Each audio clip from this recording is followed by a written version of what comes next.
Salut, c'est Romaric. Aujourd'hui, je vais parler d'un sujet très important. La flemme. Oui, la flemme. La flemme, c'est un sujet très important parce que ça concerne tout le monde. Vraiment tout le monde. Non, ça concerne pas que les jeunes. Ça concerne pas que les gens qui travaillent pas. Ça concerne tout le monde. Ça concerne les gens qui sont vieux. Ça concerne les gens qui ont des chaussures, des sandales avec des chaussettes dedans. Ça concerne tout le monde. Oui, mais attention, ça concerne pas tout le monde de la même manière. Et je dirais même que chaque personne peut être affectée par différentes flemmes. En fait, je vais même aller plus loin dans ma théorie. C'est qu'il y a deux flemmes. Une bonne et une mauvaise.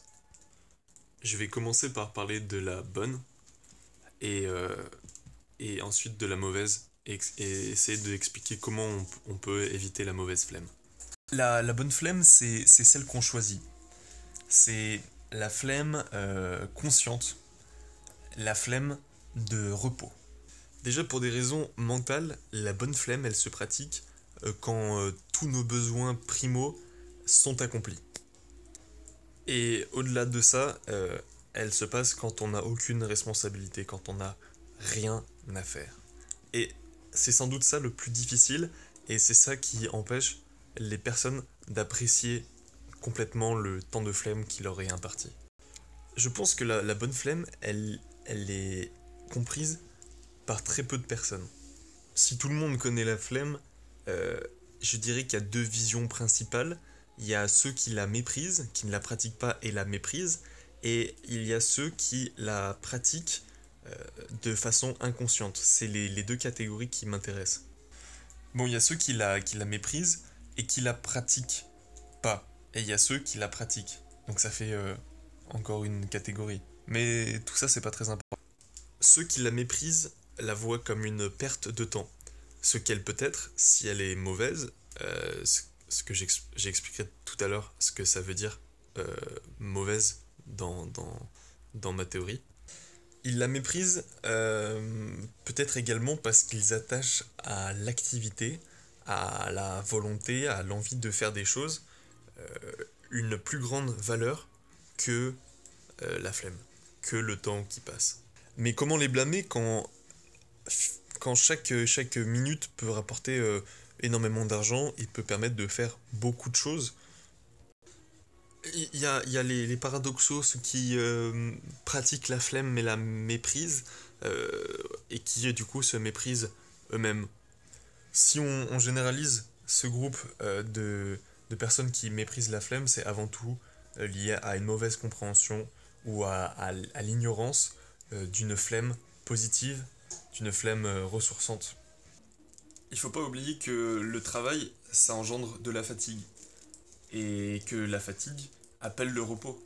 Que le repos suscite de l'énergie et que l'énergie est utilisée par le travail. Et voilà. La bonne flemme, c'est très important parce que ça permet d'avoir de l'énergie. Une bonne énergie, une énergie de qualité, parce que effectivement, tu peux boire du café et avoir l'impression que tu as de l'énergie, alors qu'en fait, tu as dormi 2 heures dans la nuit, et donc tu es très fatigué, ton énergie, elle est de mauvaise qualité. Le travail que tu fournis, la production que tu engendres, que tu crées, est de qualité moindre que celle que tu pourrais obtenir quand tu es en pleine possession de tes moyens, de ton énergie. Bah oui, parce qu'il y a aussi ceux qui savent pas ce que c'est la flemme.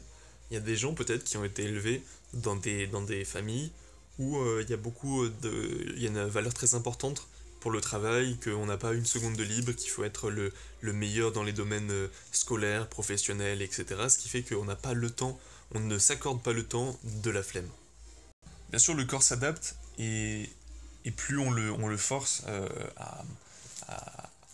à travailler plus qu'on a la flemme, il va s'adapter, il va récupérer de l'énergie plus rapidement. Mais je pense que ça use plus rapidement le corps, ça lui demande plus que s'il se reposait. Pour ceux qui ignorent ce que c'est la flemme, euh, c'est assez simple. C'est ce que j'essaie d'expliquer depuis tout à l'heure. Non, la vraie question c'est comment on pratique la vraie flemme. La bonne, je veux dire. La bonne flemme pour les débutants, Je vais donner une technique, je pense. Pour cette technique, je pense qu'il faut un quart d'heure, maximum. Donc c'est vraiment pas beaucoup. Euh, c'est pas de la méditation, mais c'est un peu le même processus, quoi. On s'assoit, on respire, sinon on meurt. Et là, au lieu de se dire qu'on se concentre que sur sa pensée, sur sa respiration, en fait, si, on va se concentrer dessus au début, et dès que des idées vont agir dans notre tête, on va pas les bloquer, on va pas les ignorer, on va pas les laisser glisser, on va faire un petit exercice d'analyse très, très bref. On va déterminer si c'est des pensées agréables ou non. Si elles sont agréables, on continue à y penser, sinon, là, on les laisse glisser. Pour déterminer si une action, elle est positive, une pensée, elle est plutôt positive ou négative, il suffit de voir ce que ça procure à l'intérieur de votre corps ou de votre esprit, la pensée. On utilise un outil, c'est attraction, répulsion ou expansion et contraction. Si quelque chose t'attire, ça va être de l'expansion, tu vas te sentir plus chaud, voilà, bref, je sais pas expliquer. Et ensuite, à l'inverse, la répulsion, la contraction, c'est que tu n'as pas envie de la chose. C'est très simple, tu t'as juste à écouter, tu vois une pensée, tu te dis, oh non, bah voilà, de la flemme, ça c'est la flemme. Tu dis non, tu penses pas à ça. Pendant un quart d'heure, tu penses qu'aux choses qui sont éventuellement agréables. Tu peux penser à des trucs qui servent à rien. Tu peux penser au passé et au futur, par exemple. Tu peux imaginer des choses qui ne se sont jamais produites ou qui pourraient se produire. Ça peut donner des idées pour ce que tu veux faire de ta vie, ou ça peut t'aider à te reconstruire si tu as eu un événement bizarre dans ta vie et que tu dois y repenser un petit peu pour l'analyser, le comprendre. Mais la vraie flemme, ça serait vraiment d'être jamais confronté à des trucs qui te suscitent un petit peu de répulsion, de contraction, voilà. Donc t'es là, tu fais rien, tu ne manges pas, tu ne regardes pas ta télé, tu ne regardes pas ton téléphone. Je sais que c'est long et difficile. En fait, je dis un quart d'heure, mais les effets, ils vont arriver en 30 secondes, 1 minute, 5 minutes. Ça va être très rapide. Et en fait, les effets, enfin moi l'effet que je décrirais comme très positif, c'est la flemme, elle est positive si elle te donne des idées productives.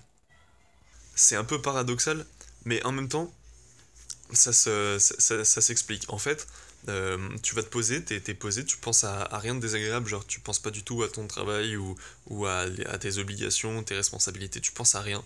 Ça, tu peux le pratiquer même sans des exercices de respiration profonde, y a pas de souci, hein. Et là, t'as des idées chouettes, des trucs. Ah, putain, je repense au fait que ce week-end j'ai fait ça, ou que je dois faire un truc dans la semaine qui me plaît. Et voilà, je pense à. Putain, c'est cool et cool. Bon, je m'attarde pas trop dessus. Parce que c'est pas des choses sur lesquelles je peux agir en fait. Tu veux, comme l'idéal que j'essaie de démontrer, c'est de te donner envie de faire des choses. Voilà, c'est juste ça. C'est pas être productif dans le sens faire du travail, c'est productif dans le sens où t'as envie de faire des choses, où tu crées des choses.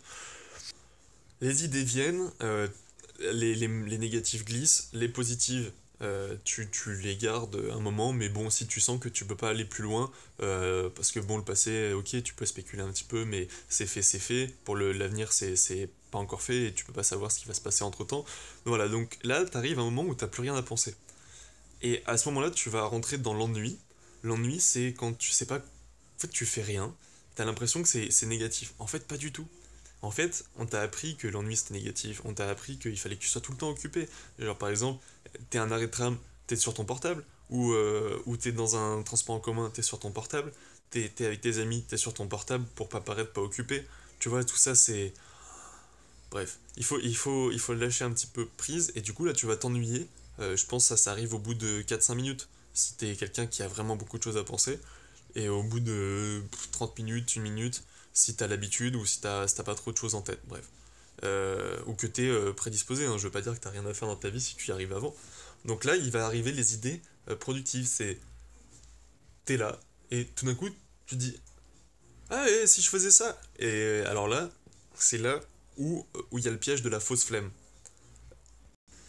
T'es là, tu t'ennuies, tu dis ah qu'est-ce que je peux faire et la première idée qui va te venir en tête c'est ah bah je peux regarder mon téléphone, ou je peux aller sur l'ordi, ou je peux regarder ça, ou je peux lire un truc, etc. Ça c'est de la fausse flemme. Enfin c'est de la fausse flemme si tu choisis ça par habitude. il faudrait qu'à chaque fois que tu aies une idée de choses à faire, pareil, tu te poses tu utilises le même outil de contraction, expansion. Tu regardes, est-ce que d'habitude je fais ça. D'habitude c'est vrai, j'aime jouer. Euh, et là j'ai pensé, tiens, je me fais chier, je vais jouer. Et puis je réfléchis, qu'est-ce que ça va faire si je joue? Est-ce que ça va me rendre heureux? Est-ce que ça va me... Au contraire, est-ce que ça va me fatiguer? Est-ce que ça va me frustrer? Bref, est-ce que au final, une fois que j'aurai terminé cette activité, je serai, plus épanoui qu'avant?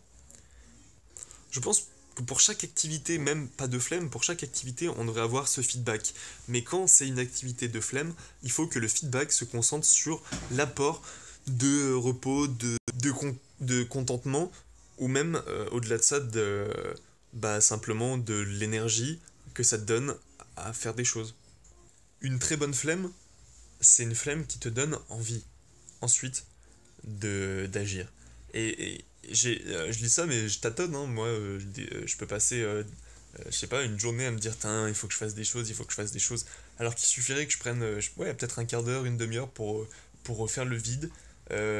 Pendant ce temps, et c'est juste au début, tant que j'ai des idées en tête, je classifie, je pose, qu'est-ce que je peux faire maintenant, qu'est-ce que je peux pas faire maintenant, qu'est-ce qu'il faut que j'attende. Bref, une fois que c'est posé, une fois limite que c'est écrit, là, j'ai plus rien à penser, j'ai vraiment plus rien à penser. Donc là, je rentre en mode flemme, là, je rentre dans les 15 minutes, je pense à rien, et ensuite, des idées me viennent pour occuper ma journée.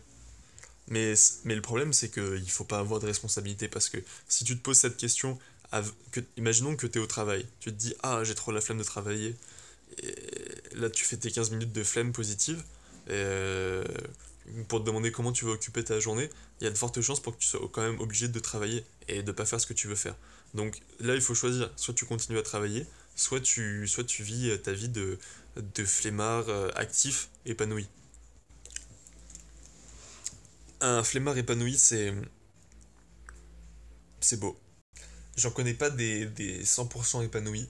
Du coup, enfin, je connais pas personnellement, mais je crois en avoir déjà vu ou entendu parler. Et rien que d'en avoir entendu parler, je me suis dit, waouh, ces flemmards, c'est des génies. Parce que la flemme, c'est un art. La bonne flemme, elle est dans ce moment déterminant où, au lieu de te dire, ah tiens, qu'est-ce que je peux faire? Je vais me divertir. Ça, c'est l'erreur. Le vrai flemmard, il se dit, ah, je m'ennuie, qu'est-ce que je peux faire? Non, le vrai flemmard ne va pas jusque-là. Il dit, ah, je m'en... Non. Le vrai flemmard, il a la flemme de réfléchir. Voilà, donc pour résumer sur la bonne flemme, la bonne flemme, elle est choisie. Elle est praticable quand les besoins primaires sont assouvis, quand on a du temps sans responsabilité. Elle a pour but de réduire le stress et de mentaliser tes envies, de t'apporter du repos, de la sérénité et surtout une énergie de meilleure qualité. Euh, la- le besoin de flemme, il est différent de l'habitude, qui lui est plutôt lié à la flemme négative que je vais expliquer bientôt. Voilà.